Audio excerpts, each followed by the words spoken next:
Big boss ഹൗസിൽ ഏതായാലും ഇന്നലെ എവിക്ഷൻ നടന്നില്ല. ഓണം പ്രമാണിച്ച് ആരെയും എവിക്റ്റ് ചെയ്ത് വിട്ടിട്ടില്ല. മാത്രമല്ല ഒരു ശിക്ഷാ നടപടിയായിട്ട് ജിസേലിനും അനുവിനും രണ്ടുപേരും നേരിട്ട് നോമിനേഷനിൽ ഇടുകയും ചെയ്തിട്ടുണ്ട്. സോ കഴിഞ്ഞ പ്രാവശ്യം നോമിനേറ്റ് ആയ അതേ കണ്ടസ്റ്റൻസും ഈ പ്രാവശ്യം അനുമോളും ജിസേലും കൂടി ആഡ് ആയിട്ടുള്ള വോട്ടിംഗ് ആയിരിക്കും ഈ പ്രാവശ്യം നടക്കാൻ പോണത്. മാത്രമല്ല കഴിഞ്ഞ പ്രാവശ്യത്തെ വോട്ടിങ്ങിൽ ആദില നൂറയ്ക്ക് അനുവിൻ്റെ ഫാൻസിൻ്റെ ഒരു സപ്പോർട്ടും കിട്ടിയിട്ടുണ്ടായിരുന്നു. ഇപ്രാവശ്യം ചിലപ്പോൾ അതൊന്നും കാണാൻ സാധ്യതയില്ല. വോട്ടിങ്ങിലോട്ട് മാറി എന്നുകൊണ്ട് കഴിഞ്ഞ രീതിയൊക്കെ മാറും. മാത്രമല്ല എല്ലാവരും പറയുന്നുണ്ട് കഴിഞ്ഞ പ്രാവശ്യത്തിലെ വോട്ടിങ്ങിൽ ഏറ്റവും അവസാനം ആര്യനാണ്, ആര്യൻ പുറത്ത് പോകാൻ ചാൻസ് ഉണ്ടെന്നൊക്കെ പറയുന്നു. പക്ഷേ എനിക്കങ്ങനെ തോന്നുന്നില്ല. ആ ഹൗസിൽ ആര്യനേക്കാൾ ഡിസേർവ് അല്ലാത്ത ഒരുപാട് വ്യക്തികൾ ആ ഹൗസിനുള്ളിലുണ്ട്.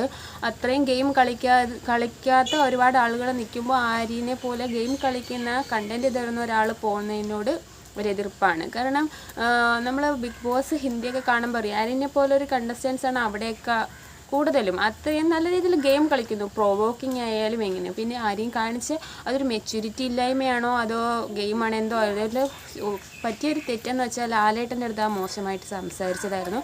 ആദ്യം നല്ല സോറിയൊക്കെ പറഞ്ഞു. എന്തായാലും നമ്മൾ ടി വിയിൽ പ്രൊമോയിലൊക്കെ എടുത്ത് കാണിച്ചു അത്ര ഭയങ്കര ഭീകര അന്തരീക്ഷമൊന്നും അല്ലായിരുന്നു ആ സമയത്ത് ആയിട്ട് എനിക്ക് തോന്നിയത്.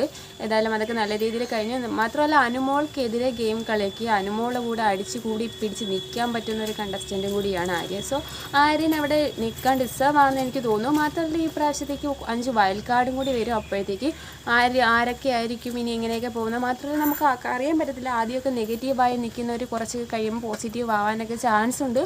ഗെയിം കളിക്കുന്ന കണ്ടസ്റ്റൻസ് അതിനകത്ത് നിൽക്കണമെന്നായിരുന്നു എൻ്റെ താല്പര്യം. അതുപോലെ തന്നെ ഗെയിം കളിക്കാത്ത ആൾക്കാർ പോയാലേ ബിഗ് ബോസ് കാണാനും ഒരു രസം കാണത്തുള്ളൂ.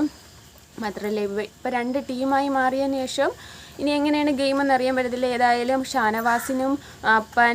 ഷാനവാസിനും അഭിലാഷിനും ഒനിയലിനും ഒരു കിട്ടിയ ചാൻസാണ് തങ്ങളുടെ ഗ്രൂപ്പ് വലുതാക്കാനും മറ്റവർക്കെതിരെ ഗെയിം കളിക്കാനും. കാരണം ഇത്രയും കാലം ഷാനവാസിനൊന്നും ആ ഒരു ചാൻസ് ഇല്ലായിരുന്നു. ഏറ്റവും കൂടുതൽ അംഗങ്ങളുള്ള മറ്റൊരു ഗ്രൂപ്പിലായിരുന്നു. ഇപ്പോൾ ഷാനവാസിൻ്റെ ടീമിലേക്കായിട്ട് അനുവും ആദില നൂറ ശൈത്യ രേണു സൂര്യയൊക്കെ വന്നുകൊണ്ട് ഇവർക്ക് വോട്ട് കൂടുതലായിരിക്കും. രാവിലത്തെ ലൈവിൽ അത് പറയുന്നുണ്ടായിരുന്നു. ഈ വോട്ടിങ്ങിലെല്ലാം നമ്മളെ കൂടെ നിൽക്കണമെന്ന്. അത് അവർ എഗ്രി ചെയ്യുകയും ചെയ്തു.